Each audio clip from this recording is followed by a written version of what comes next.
कहते हैं नया साल नई उम्मीद लेकर आता है, नए सपने, नया जोश और कुछ नया करने का जज्बा।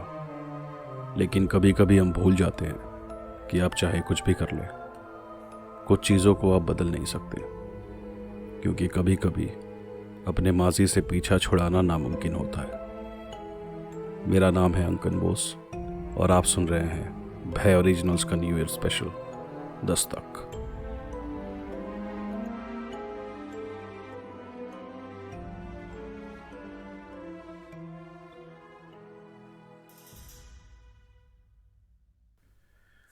एस्ट्रे में जलती हुई उस आखिरी सिगरेट से उड़ते हुए हल्के से धुएं की चादर में लिपटा आधी खाली विस्की का ग्लास पड़ा था और टेबल पर जलती वो पुरानी सी टेबल लैंप की हल्की सी रोशनी में डायरी की पन्नों में कुछ अधूरी लाइनें नजर आ रही थी।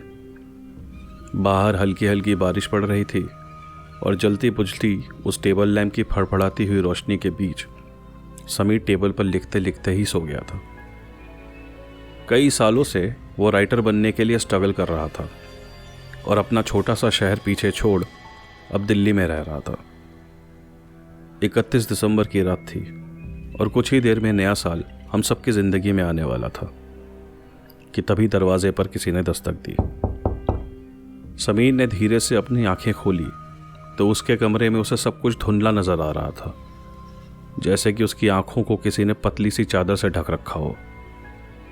शायद कुछ ज्यादा ही पी ली थी उसने उस रात। उसने टेबल पर अलार्म क्लॉक को हल्के से अपने हाथों से उठाया और टाइम चेक करने लगा।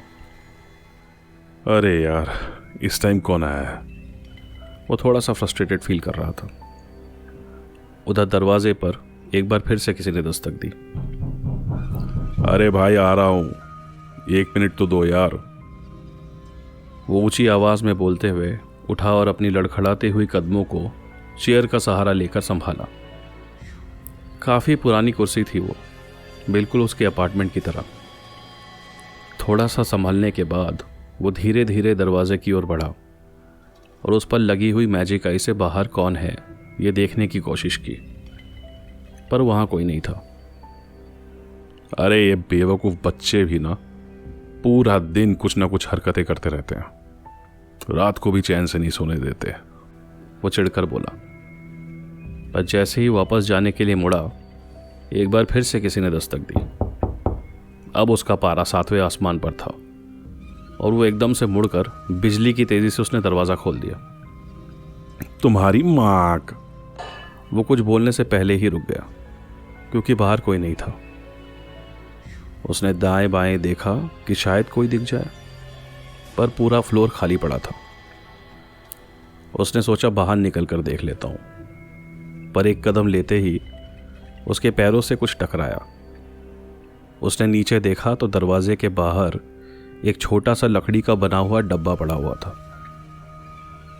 ये क्या है? हैरानी के साथ उसने वो डब्बा उठाया और उसको गौर से देखा। फिर दाएं बाएं देखा, वहां पर अभी भी कोई नहीं था। उसने हल्के से दरवाजा बंद किया और उस डब्बे को लेकर अंदर चला गया। उस डब्बे को टेबल पर रख कर वो कुर्सी पर बैठा और उसको हैरानी भरी नजरों से देखने लगा।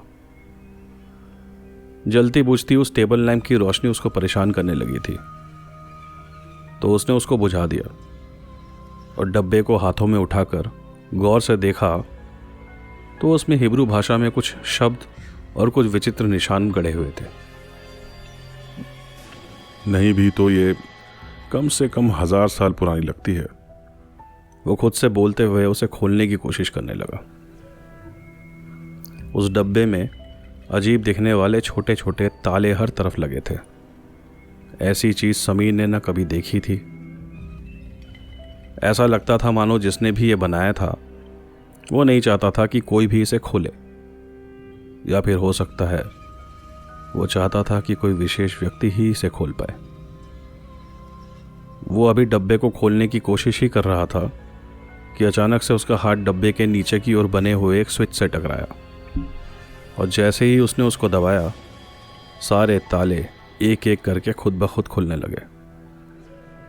अरे वाह, ये तो मस्त है, समीर मुस्कुराते हुए बोला। डब्बे में क्या हो सकता है, ये जानने के लिए वो काफ़ी उत्साहित था। उसे लगा हो सकता है कि किसी दोस्त ने उसे नए साल में कोई सरप्राइज गिफ्ट भेजा हो। डब्बे के अंदर जब उसने उसे खोल कर देखा तो उसे कुछ कागज़ के पन्ने मिले।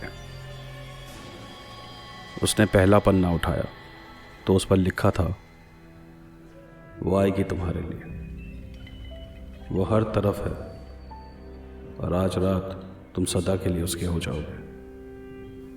समीर ने उसको पढ़ा और पन्ने को टेबल पर रख दूसरा पन्ना निकाला। उस पर लिखा था, बारिश की बूंदें उसे नींद से जगाएंगी और जब चांद बादलों में छिपेगा तुम्हें उसके आने का एहसास होगा।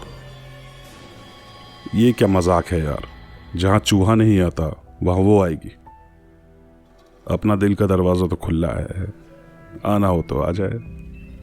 समीर अपनी भौहें चढ़ाकर बोला। उसने उस पन्ने को मसल कर फेंका और एक सिगरेट जलाकर लंबी सी कश लेते हुए बोला, अब देखते हैं इस तीसरे पन्ने में क्या लिखा है। उसने वो पन्ना निकाला और पढ़ने लगा। वो जितना तुम्हारे करीब होगी उसकी आवाज़ उतनी ही दूर से आएगी और जितना तुमसे दूर होगी उसकी आवाज़ उतनी ही करीब से सुनाई देगी। अब समीर ने आखिरी पन्ना निकाला। उस पर लिखा था, अगर तुमने गुनाह ना किया होता तो हम उसे तुम्हारे लिए नहीं भेजते। यह पढ़कर समीर को खूब तेज हंसी आई। उसने आधा खाली पड़े विस्की के ग्लास को टेबल पर से उठाया और एक ही घूंट में पी गया। अब ये ग्लास उसके हाथों में ही था कि उसे लगा कि किचन से उसे कुछ सुनाई दिया। उसने अपनी गर्दन घुमाई तो उसे ऐसा लगा जैसे उसके कानों में किसी ने कुछ कहा, तुम भूल गए ना मुझे। उसे पूरे घर में किसी औरत के चलने का एहसास हो रहा था। ये क्या हो रहा है? समीर घबराते हुए किचन की ओर गया, पर वहां तो कोई भी नहीं था। लगता है मैंने आज कुछ ज़्यादा ही पी लिया। समीर ने खुद को समझाते हुए कहा, कुछ नहीं है, ये सिर्फ मेरा भ्रम है। मैं तुम्हारे दिमाग में नहीं, अपने घर में हूँ। उसने किसी को चीख कर बोलते हुए सुना। समीर ने महसूस किया कि उसकी दिल की धड़कनें अचानक से बढ़ गई हैं और वो पूरा पसीने में नहाया हुआ है। वो जितना तुम्हारे करीब होगी उसकी आवाज़ उतनी ही दूर से आएगी और जितना तुमसे दूर होगी उसकी आवाज़ उतनी ही करीब से सुनाई देगी। अचानक से समीर को तीसरे पन्ने पर लिखी हुई बात याद आते ही उसके पैर कांपने लगे। वो अपार्टमेंट से बाहर निकलने के लिए दरवाजे की ओर भागा, पर जहाँ दरवाजे को होना चाहिए था वहाँ अब एक दीवार के सिवाय और कुछ नहीं था। दरवाज़ा कहाँ गया? वो परेशान हुए तेज तेज उस दीवार पर अपने हाथ मारने लगा। अभी वो वहाँ से बाहर भागने का रास्ता ढूंढ ही रहा था कि उसे लगा पीछे से कोई गुजरा। भय से उसके रोंगटे खड़े हो गए और उसे अपने पूरे बदन में एक अजीब सी ठंड महसूस हो रही थी। उसने मुड़कर देखा तो वहाँ कोई नहीं था। पिंजरे में बंद पंछी और उसके बीच कोई ज़्यादा फर्क नहीं था। वो अपने ही घर में फंस चुका था। उसे कुछ समझ नहीं आ रहा था कि क्या करे, तो उसने वही किया जो कोई भी घबराया इंसान उस वक्त कर सकता था। वो तेज़ी से अपने बेडरूम के अंदर भागा और अंदर से उसको लॉक करके कांपती पैरों के साथ अपने बिस्तर पर जाकर बैठ गया। उसने सोचा किसी दोस्त को फ़ोन करके मदद मांगे, पर उसका मोबाइल भी दूसरे कमरे में कहीं छूट गया था। कहते हैं ना, जब मुसीबत आती है तो चारों तरफ से एक साथ आती है। उसका दिल इतनी तेज़ धड़क रहा था कि उसे अपनी एक एक धड़कन साफ सुनाई दे रही थी। अपने चेहरे और सर से उसने अपने पसीना साफ किया और घुटनों में मुंह छुपाए अंदर ही अंदर ऊपर वाले को याद करने लगा।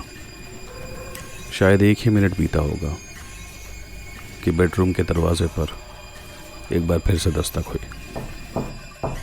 मुझे अंदर आने दो, हमने भी तो तुम्हें एक बार अंदर आने दिया था ना। उसके कानों में कोई फुसफुसाया। तुम जो भी हो, चली जाओ यहाँ से। समीर घबराते हुए बोला और फूट फूट कर रोने लगा। चली जाओ। वो टूटी हुई आवाज़ में बोलते हुए खुद को संभालने की कोशिश करने लगा और पूरे कमरे को देखने लगा कि शायद वहाँ से बाहर निकलने का कोई रास्ता मिल जाए। लेकिन वहाँ सिवाय एक पुराने बिस्तर के जिस पर वो बैठा था, उसे छोड़कर कोने में रखी अलमारी, फर्श पर बिखरे हुए कुछ पुराने गद्दे कपड़े, टेबल पर रखा हुआ एक लैपटॉप और खिड़की के पास एक स्टूल पर रखे लैंडलाइन के सिवा और कुछ नहीं था। वो उठा और लड़खड़ाते कदमों के साथ लैपटॉप के सामने वाली कुर्सी पर जाके बैठ गया। लैपटॉप को ऑन करके उसने इंटरनेट पर ओल्ड जूइश बॉक्स सर्च किया। उसने एक ऑनलाइन आर्टिकल के लिंक पर क्लिक किया तो उस पर किसी डी बुक का जिक्र था। आर्टिकल पढ़ते ही भय से मानो उसकी सांसें अटक गई। उसके कमरे में जो भी थी उसको किसी ने एक अभिशाप के तौर पर भेजा था। एक ऐसी प्राचीन क्रिया जो उसे अकेला तो नहीं छोड़ने वाली थी। वो तुरंत कुर्सी से उठा और घबराते और बिलखते हुए ताज़ी हवा के लिए खिड़की की तरफ बढ़ा। दरवाजे के बाहर जो कोई भी उसका इंतज़ार कर रही थी, उसके बारे में सोचकर ही उसके शरीर का सारा खून जम चुका था। बाहर बहुत तेज़ बारिश हो रही थी और चांद बादलों के पीछे पूरी तरह से ढका हुआ था। कुछ ही पलों में जैसे समीर की ज़िंदगी एक ऐसे मोड़ पर आकर खड़ी हो गई थी जिसकी उसने कभी सपने में भी कल्पना ना की थी। अगर तुमने गुनाह ना किया होता तो हम उसे तुम्हारे लिए नहीं भेजते।